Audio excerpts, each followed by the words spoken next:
নমস্কার, আমি সৌমি ফ্লোরাল থেকে বলছি। ফেয়ারনেস নিয়ে আজকে কথা বলবো। আর ফেয়ারনেস কথাটা বললেই যেটা আসে আমাদের ফ্লোরালের রেডিয়েন্ট নাইট ক্রিম, যেটা অবশ্যই এফডিএ অ্যাপ্রুভাল। এফডিএ অ্যাপ্রুভাল মানে হচ্ছে একদম ভালো কোয়ালিটি সম্পন্ন ক্রিমে থাকে এফডিএ একটা স্ট্যাম্প। এবার এর উপাদান তালিকায় যায়। এর উপাদানে আছে আলফা আরবুটেন, যেটা হচ্ছে বেরি। ওই বেরিটা হচ্ছে আমাদের স্কিনে গিয়ে মেলানিন কন্ট্রোল করে, ট্যান তো রিমুভ করেই দেয়, ট্যান তো থাকবেই না। আর মেলানিনটা কন্ট্রোল যখন আপনার হয়ে যাবে না, আপনাকে অনেক বেশি ফর্সা আর সুন্দর লাগবে স্কিনটা। তারপরে ভিটামিন সি সবাই আমরা জানি কতটা চকচকে করে দেয় স্কিনকে। তারপরে আছে গ্লুটাথিয়ন। গ্লুটাথিয়নটা আমরা বহু বলিউড সেলিব্রিটিকে দেখেইছি, ওরা রাতারাতি চেঞ্জ হয়ে গেছে, ডার্ক স্কিন থেকে ফেয়ার স্কিন হয়ে গেছে এই গ্লুটাথিয়নটার জন্য। এইবার বলতে পারেন যে এত ভালো ক্রিম, সবই ন্যাচারাল আয়ুর্বেদিক উপাদান, কিন্তু এর মধ্যে প্রিজারভেটিভ কি আছে? সেটা কোনো ক্ষতিকারক উপাদান নয় তো, একদমই না। কলা থেকে তৈরি প্রিজারভেটিভ, সেটার বিজ্ঞানসম্মত নামটাও এখানে দেওয়া রয়েছে।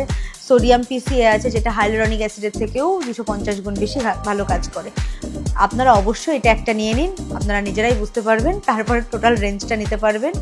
আর ফ্লোরালের সাথে থাকবেন, ভালো থাকবেন। নমস্কার।